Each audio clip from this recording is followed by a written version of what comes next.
Mes amis, nous voici réunis pour un nouvel épisode de Chaos Global, le journal télévisé hebdomadaire du Courrier qui vous aide à déchiffrer l'important de l'actualité de la semaine. Alors aujourd'hui, nous allons évoquer un certain nombre de sujets internationaux comme d'habitude, mais exceptionnellement, nous allons commencer par les problématiques de politique intérieure. Puisqu'il y a une actualité qui commence à se charger, notamment à l'occasion des élections européennes. Mais tout d'abord, Édouard, tu voulais dire un mot qu'on a commencé à dire d'ailleurs ce matin dans le Courrier sur la constitutionnalisation du droit à l'interruption volontaire de grossesse qui est présentée désormais comme une liberté garantie aux femmes dans les termes qu'une loi doit définir. Qu'est-ce que tu voulais nous dire sur ce sujet ? Oui, Eric, moi je suis frappé par l'absence de débat, parce que on est bien d'accord que le socle de la loi Veil n'est remis en question par personne. Or, précisément, il y a une vraie question, une autre question qui se pose sur ce qui avait présidé à l'esprit de la loi Veil et aux dérives éventuelles qu'on peut repérer. Alors, quand je dis l'esprit de la loi Veil... Il faut que tu redises qu'est la loi Veil. Alors, la loi Veil, nous, on sait parce qu'on est des vieux schnocks. C'est la loi de 1975 qui dépénalise l'avortement et qui encadre sa pratique. Et très clairement, il y avait deux axes directeurs. Le premier, c'était de dépénaliser l'avortement, puisque c'était les femmes qui payaient pour la société, on va dire, en particulier pour les hommes. Donc ça, c'était tout à fait légitime. Et il y avait d'autre part un souci d'œuvrer à la réduction du nombre d'avortements, en partant de l'idée qu'aucune femme n'est heureuse d'avorter. Il y a eu, après cela, en particulier à partir de l'élection de François Mitterrand, une dérive où, petit à petit, me semble-t-il, l'avortement est devenu un droit absolu et sur lequel on ne discutait pas. C'est le principe du progressisme. Voilà. L'effet cliquet, une fois qu'une liberté est reconnue, elle ne peut plus que s'enrichir. Et finalement, ce qui se passe actuellement avec notre progressiste préféré, qui est Emmanuel Macron, c'est la volonté de graver dans le marbre cette dérive. Moi, c'est comme ça que je l'interprète. Pourquoi tu dis que c'est une dérive ? Parce que je pense qu'une société qui enlève à l'avortement son caractère exceptionnel et tragique est une société qui se condamne finalement à faire elle ne veut plus faire l'effort de trouver d'autres solutions, d'accompagner les femmes, de les écouter, d'écouter leur détresse, et donc elle se condamne à terme au laisser-aller et au fait de ne plus croire dans l'avenir et finalement de se moquer de savoir s'il y aura une descendance ou pas, s'il y aura des générations à venir. Or, il me semble que nous sommes nés français ou allemands ou italiens pour transmettre un patrimoine à des générations qui nous suivront. Voilà ma vision. Alors on dira que c'est une vision de droite, c'est une vision conservatrice. C'est un vieux facho. Non, le fascisme était de gauche, mais enfin ça sera une autre conversation qu'on aura un autre jour. Voilà. Donc moi je suis mal à l'aise, et en tout cas si j'étais parlementaire aujourd'hui, je voterais non. Moi je vais quand même ajouter deux choses sur ce que tu dis, blague mise à part, puisque effectivement, il y a aujourd'hui une très grande source d'étonnement, c'est que nous sommes passés sous la barre des 700 000 naissances en 2023. Les complotistes dont nous sommes parfois diront que c'est un effet secondaire accru du vaccin, quelle que soit l'origine du phénomène.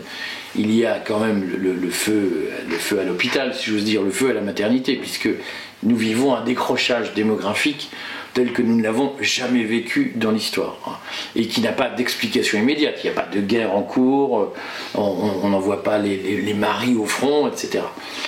Et alors que cet effondrement démographique que nous vivons pose quand même un vrai problème à la fois sur l'instinct vital de la société française, sur son envie de perdurer, et pose une question de fond sur les grands équilibres sociaux, qui notamment celui des retraites, qui seront remis en cause, même si peu de gens arrivent à comprendre le sujet. Je le vois dans les commentaires quotidiens. On voit bien que cet effondrement démographique est un sujet qui devrait susciter un débat national immédiat. Il a été contenu par Emmanuel Macron qui a dit qu'il allait monter une mission, je crois, pour s'interroger sur les problèmes de fécondité en France. Et personne ne dit clairement aux Français que d'un côté, consolider le droit à l'interruption volontaire de grossesse et de l'autre, laisser perdurer ou ne pas réagir face à un effondrement de la natalité, ça va poser un problème de réveil et à un moment donné d'atterrissage. J'ajoute que juridiquement, rien ne justifiait ce choix, puisque à la base, je l'ai rapidement dit ce matin dans les colonnes du Courrier des Stratèges, à la base, qui a justifié le fait qu'il y ait une montée en pression des mouvements féministes sur cette question de l'IVG, c'est la décision de la Cour suprême des États-Unis qui avait déconstitutionnalisé le droit des États, enfin le droit à l'avortement, et qui avait ramené ce droit au choix de chaque État. Et en France, rappelons-le, eh bien le droit à l'IVG n'a été remis en cause par personne. Donc cette espèce d'illusion qui permet à Macron de recueillir 80% des voix des parlementaires sur un projet de loi qui est au fond très symbolique et qui pose la question de notre capacité à poser le problème de l'avachissement, si j'ose dire, collectif, est un sujet d'étonnement. On ajoutera quand même que nous avons, tu le dis souvent, à juste titre Édouard, nous avons un problème d'opposition en France. Il n'y a plus d'opposition, c'est-à-dire que Macron, qui a quand même fracassé le pays, qui a une majorité parlementaire relative, qui sort quand même d'épisodes extrêmement douloureux dans tous les domaines, eh bien Macron, notamment sur l'immigration, Macron va se refaire une virginité sur la question de l'IVG avec une complicité totale des partis qui siègent au Parlement. Il semble que le vote soit acquis. Il faut un vote des 2/3 au Congrès pour modifier la Constitution. Mais saluons le courage de ceux qui voteront contre. Des quelques, puisque j'ai vu les pronostics ce matin, il y aurait 75 parlementaires qui voteraient contre. On en publiera la liste nominative, puisque ce sont des derniers opposants. Certains peuvent regretter que ce soit sur le sujet de l'IVG. J'en suis pas un fanatique, mais enfin bon, nous avons posé le problème. C'est l'occasion, puisque je parle d'avachissement, c'est l'occasion de parler des élections européennes et des sujets qui se posent. Je sais que tu as suivi le meeting du Rassemblement national. Qu'est-ce que tu en as pensé? Alors, à Marseille, hier. À Marseille, hier, Jordan Bardella, Marine Le Pen, effectivement, ont pris la parole. Marine Le Pen a officiellement adoubé Jordan Bardella, qui a fait, non moins officiellement, acte d'allégeance, le vassal à sa suzeraine. Nous sommes dans une relation féodale, et on sait que les relations féodales sont fragiles. D'ailleurs, quand Jordan Bardella a dit qu'il fallait dire merci à Marine Le Pen, j'ai trouvé que c'était ambigu, mais j'ai l'esprit très mal tourné. On s'attend tous, je te coupe, mais on s'attend tous à, tôt ou tard, des tensions internes au Rassemblement national. Voilà. En même temps, la seule légitimité de Jordan Bardella, c'est celle que lui donne Marine Le Pen. On est au Rassemblement national. Donc tout ça est compliqué. Ce qui m'a frappé, c'est que du point de vue de la communication, de l'organisation, c'était extrêmement rodé, très bien huilé, et je ne sais pas qui sont les plumes des deux discours, mais les deux discours sonnaient bien. Ils avaient de l'allure. Alors ensuite, on voit bien que quand on creuse le contenu des discours, il y a beaucoup de slogans. L'idée de défendre les intérêts français depuis le Parlement européen, moi ce qui m'a manqué, parce que c'était affirmé avec force, la France revient, etc. Enfin le slogan, moi ce qui m'a... La France revient, l'Europe revit. Voilà, c'est ça. Mais la question n'est pas de savoir si l'Europe revit, la question c'est de savoir comment on va éventuellement couper les ailes à la Commission européenne, faire diminuer le nombre de fonctionnaires et en Europe et en France, et tout ça c'est resté de mon point de vue dans le vague. Alors là-dessus, il faut peut-être redire que on ne l'a pas signalé d'ailleurs dans les colonnes du Courrier, sauf aujourd'hui, je vais m'en occuper. Jeudi dernier, Marine Le Pen a publié une tribune dans Les Échos sur le mur de la dette et sur sa future politique économique lorsqu'elle arrivera au pouvoir, si elle arrive au pouvoir bien entendu. C'est une tribune, je ne sais pas si tu l'as lu, Édouard. Non, alors je ne l'ai pas lu. Alors je résume rapidement ce qu'il y a dedans, c'est qu'elle dit qu'il faut revenir lutter contre le mur de la dette et revenir à une situation économique saine. Il faut voir ce que veulent dire les détails au juste, mais pour y arriver, elle prétend qu'on peut ne pas supprimer d'emplois de fonctionnaires, sauf dans les agences, dont elle préconise 10% de suppression d'emplois, c'est-à-dire 7 ou 8 000 suppressions d'emplois. Les agences et tous ces bidules qu'on a créés en dehors des services administratifs. Et elle prétend qu'on peut ne pas réformer la protection sociale et qu'on peut ne pas réformer, au fond, le pays en lui-même et sa bureaucratie. Elle soutient qu'on peut revenir à une situation d'équilibre en luttant contre la fraude sociale et voilà, en supprimant quelques dépenses annexes. Mais au fond, elle n'a pas de vision de réforme de l'État. Et sa position est au fond de dire aux Français, c'est les étrangers qui feront les efforts pour revenir à l'équilibre, parce que les seuls déséquilibres en France sont dus à l'immigration. Si vous suivez le courrier des stratèges, vous savez que nous répétons souvent qu'il y a probablement un problème d'immigration en France qu'on ne conteste pas, mais faire croire aux Français que le seul problème c'est l'autre, et qu'en aucun cas il ne faudra remettre en cause un certain nombre de politiques, notamment dites de solidarité, plus personne ne sait ce que ça signifie. Nous expliquons que c'est l'avachissement, c'est une façon d'expliquer aux Français qu'on peut s'en sortir sans faire d'efforts collectifs, ce qui est pratique, ce qui permet d'avoir des voix aux élections, mais qui n'est pas réaliste économiquement, on peut le prendre dans tous les sens. Le déficit budgétaire est aujourd'hui de 175 milliards de francs en France. La lutte contre la fraude sociale ne rapportera pas 1 euro sur le budget de l'État. Ce sont 2 budgets séparés et on reste quand même un peu perplexe sur la capacité du Rassemblement national à prendre en compte cette situation d'avachissement du pays et sa capacité à être impopulaire en disant aux Français mais il faudra faire des efforts.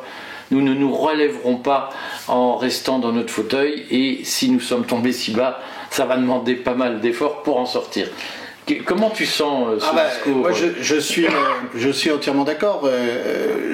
Comme tu le sais, nous étions avec Michel Goldstein au Salon de l'Agriculture vendredi. Pour la campagne de la liste Prenons-nous en main. Et nous avons constaté, nous avons fait plusieurs constats. Nous avons fait le premier constat qui est celui de la vitalité de l'agriculture française, indéniablement. Et c'est vrai que c'est un des secteurs professionnels où il y a une extraordinaire intelligence collective. Ça, c'est pas un village Potemkin, le salon de l'agriculture. C'est vraiment l'expression de ce que savent faire les agriculteurs français. À partir de là, qu'est-ce qu'on entend quand on parle avec les uns et les autres? Eh bien, on entend parler de la paperasserie, de la bureaucratie. Mais ce qui est intéressant, c'est que la première cible, ça n'est pas l'Union européenne. La première cible, c'est la lenteur à obtenir les choses en France. Les aides, les autorisations. Voilà, exactement. Et d'ailleurs, nous avons parlé avec un agriculteur céréalier qui nous a parlé spontanément de la surtransposition des directives européennes. Donc, faut pas nous raconter que c'est seulement un problème bruxellois. C'est un problème. Il y a des problèmes bruxellois. Les uns et les autres en parlent. Par exemple, les conséquences de la guerre d'Ukraine. Ils en parlent très ouvertement. Mais ils parlent aussi de l'ajout des problèmes du côté français. Et c'est vrai que quand on commence à regarder le nombre d'agences qui s'occupent de la PAC, plus les fonctionnaires du ministère de l'Agriculture, plus le fait que maintenant ce sont les régions qui distribuent l'argent de la politique agricole commune, on voit bien que si on divisait par 5 le nombre de personnes qui s'occupent de ça, personne ne s'en apercevrait et sans doute le résultat serait meilleur. Alors j'en profite quand même pour dire que sur cette histoire d'élection européenne dont tu parles et qui est un sujet important, moi je suis frappé de voir que ni le Rassemblement national ni les macronistes ne parlent des projets de réforme des traités qui vont aboutir à une fédération européenne. Alors Marine Le Pen a fait une allusion hier dans son discours. Une allusion, mais ça reste du périphérique. Moi j'ai l'impression qu'on est dans une espèce de mise en scène où on amuse les gens avec des slogans, mais on ne parle pas des vrais problèmes. J'ai remarqué que, j'en profite pour le dire, pour le signaler, l'adresse est là, elle s'affiche là. Sur notre fil Telegram, on a commencé à ouvrir des débats sur l'opposition, la dissidence, la résistance face à ces mises en scène. Nous en ouvrons un aujourd'hui sur la position de Pierre de Gaulle, qui, pour moi, participe de cette vision où on ne nous parle pas de la réalité, puisque Pierre de Gaulle dit, petit-fils du général de Gaulle, nous dit je veux reconstruire la France de mon grand-père. Moi, qu'on me dise que le projet pour la France 2025, 2027 ou 2030, c'est revenir à la France de 1960, ça m'angoisse. Le général lui-même, d'ailleurs, avait dit qu'il ne s'agissait pas, à son époque, dans les années 60, de vouloir refaire la France de la lampe à huile et de la marine à voile. Donc de la Simcamille, même si on adorait les Simcamilles. Oui, elles étaient modernes à l'époque. Elles étaient modernes à l'époque. Inscrivez-vous sur ce fil et rejoignez-nous pour le débat. Quelques mots sur la Russie par ailleurs, puisqu'il y a une polémique en Allemagne. Oui, alors... Les Russes ont intercepté des communications. On est dans quelque chose qui peut faire penser à OSS 117, mais malheureusement c'est dangereux, tout ce qui se passe. En tout cas... Hundertundzipsen. Hundertzipsen, oui, OSS Hundertzipsen. Bon, si tu dis OSS en allemand, ça va sonner un peu mal. Donc je te conseille de t'arrêter là. Donc, que se passe-t-il? Notre progressiste préféré, Emmanuel Macron, ayant appelé à envoyer des troupes au sol, on sait que en Ukraine, on sait que le chancelier Scholz l'a très mal pris et il a exprimé sa colère autant qu'un citoyen de Hambourg le peut, c'est-à-dire en disant je ne suis pas content du tout, et il a surtout fait une gaffe tout à fait volontaire puisqu'il a parlé des troupes occidentales qui étaient déjà là, dont les troupes britanniques. Là-dessus se greffe une deuxième histoire, un enregistrement entre des officiers, une conversation entre des officiers de la Bundeswehr, de l'armée allemande, échangeant sur la question de savoir combien de missiles Taurus, de missiles à longue portée, il faudrait pour détruire le pont de Crimée, a fuité vers la presse. Alors aussitôt, en Allemagne, on a dit les Russes, c'est eux qui ont fait ça, et on a dit à Scholz, voyez bien, vous n'êtes pas sérieux, il va falloir resserrer les boulons. Moi, j'ai une autre interprétation, c'est que la fuite vient vraisemblablement de l'interne. Je pense qu'il y a un vrai débat au sein de l'armée allemande. Quand on est un officier allemand, on connaît un peu son histoire et on sait qu'il y a 80 ans, il y avait des troupes allemandes en Ukraine et que ça s'est pas forcément bien terminé. Il suffit d'abord, on écoute les récits de famille. Voilà. On n'a pas besoin de lire des livres. Et donc, je pense qu'il y a un parti réaliste qui s'oppose au parti otanien et qui a vraisemblablement favorisé une fuite. Alors, ça met vraisemblablement le chancelier Scholz sous pression, et on l'a vu ces derniers jours, mais malgré tout, je pense qu'on a à se poser la question de l'impact des débats de la semaine dernière. Bien sûr, tout ça est extrêmement inquiétant d'un côté. De l'autre, c'est vrai que ça a obligé les Britanniques, les Français et quelques autres à avouer qu'ils avaient déjà envoyé des gens qui n'étaient pas simplement des volontaires, mais qui étaient en fait des officiers, au moins à titre de soutien sur le terrain. Donc on voit bien que le débat n'est pas fini et la radicalisation a des bâtons dans les roues. Mais est-ce que tout ça, Édouard, ne participe pas aussi d'une stratégie de communication, tous azimuts, qui vise à banaliser la présence de forces, de troupes au sol sur le front russe? Est-ce qu'on n'est pas en train de préparer l'opinion à ça? Oui, alors, c'est quelque chose de possible, surtout quand on sait que l'un des officiers dans la conversation se trouvait à Singapour. Alors, il faut quand même le faire quand on est des officiers allemands et qu'on échange sur un sujet aussi grave à distance. Est-ce que c'est la NSA et ses grandes oreilles qui ont capté la conversation? Il y a beaucoup de choses. Les Russes ont des moyens de... Et les Russes aussi ont des moyens d'interception. Donc, on aurait ces trois hypothèses. Les Russes, les Américains ou bien une fuite interne en Allemagne. Moi, je préfère la fuite interne en Allemagne, mais je ne sous-estime pas du tout les manipulations de l'opinion qui peuvent avoir lieu. Évidemment, on peut imaginer que tout ça se radicalise et qu'on aille jusqu'au bras de fer avec la menace nucléaire réciproque des États-Unis et de la Russie. Bien sûr, rien n'est à exclure, malheureusement, avec nos gouvernants actuels. Selon toi, quel est le rapport de force entre ceux qui sont pour... en Allemagne, pour un engagement aux côtés de l'OTAN, un engagement physique, et ceux qui sont radicalement contre? Je pense qu'il y a une majorité dans les hauts grades qui sont pro-OTAN. Et ils ont été choisis pour ça. Ils ont été choisis pour fait ça. Leur carrière. Et c'est eux qui tiennent les leviers et donc ils poussent.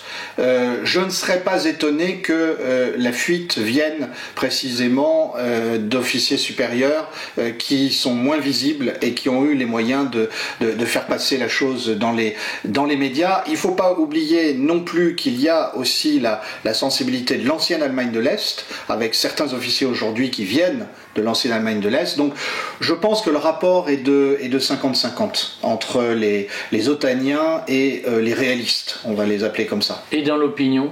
Et dans l'opinion, il est de 80-20 80 pour 80 contre toute intervention en Ukraine et pour la fin pour une négociation en fait.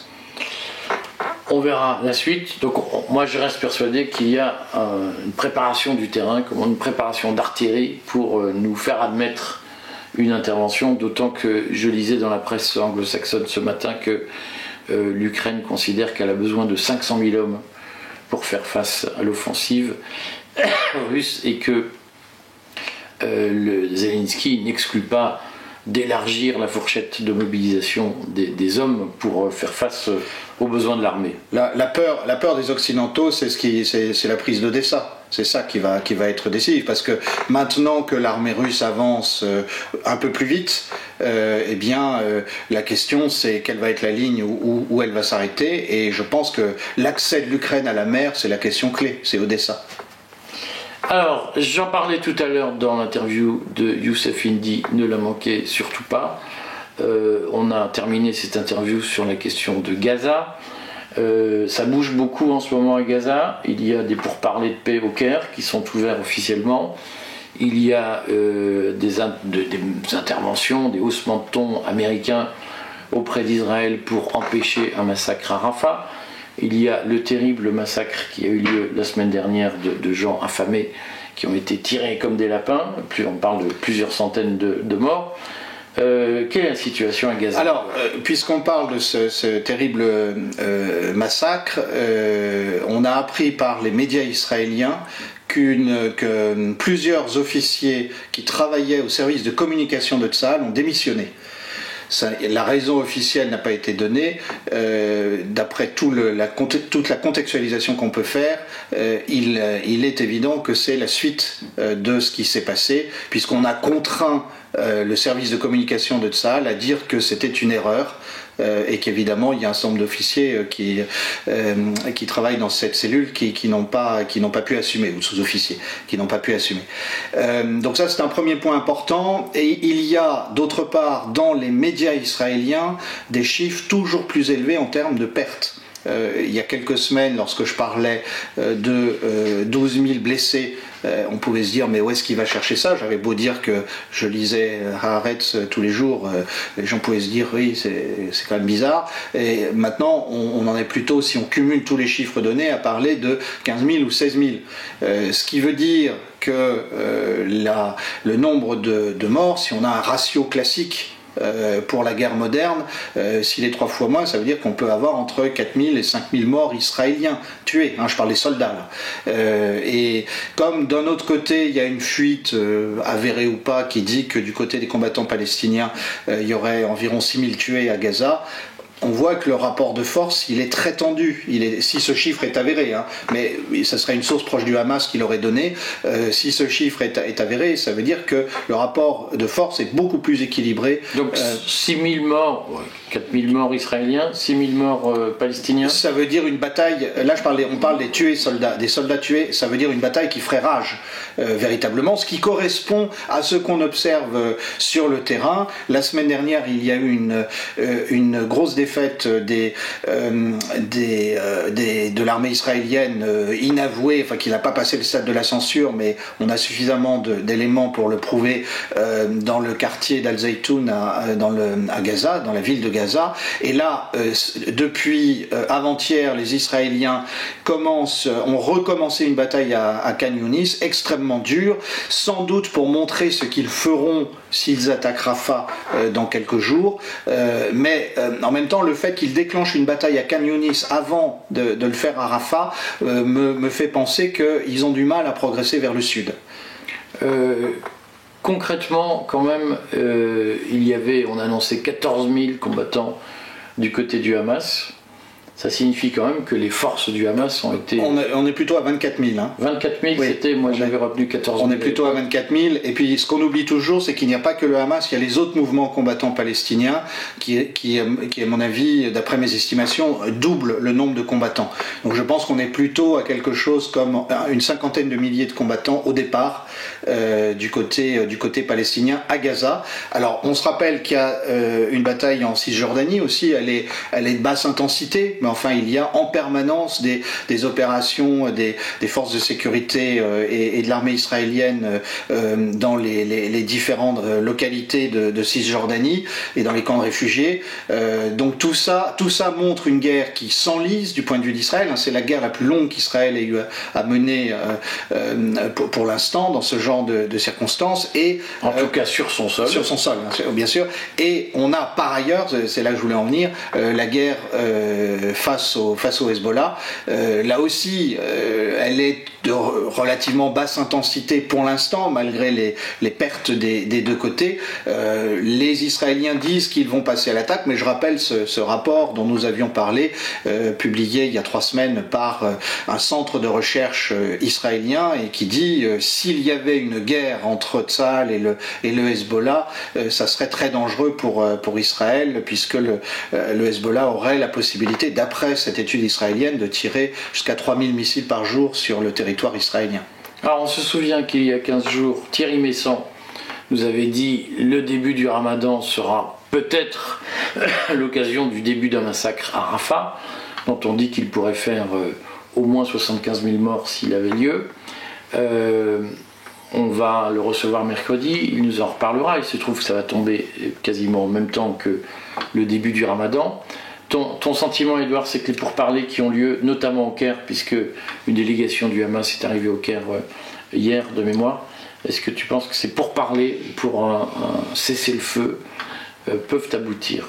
D'après ce qu'on comprend, la partie palestinienne accepte un cessez-le-feu qui ne soit pas sine-die, qui soit provisoire, mais même s'il doit être long. Donc ça veut dire que du côté palestinien, on a un petit peu baissé la position de négociation.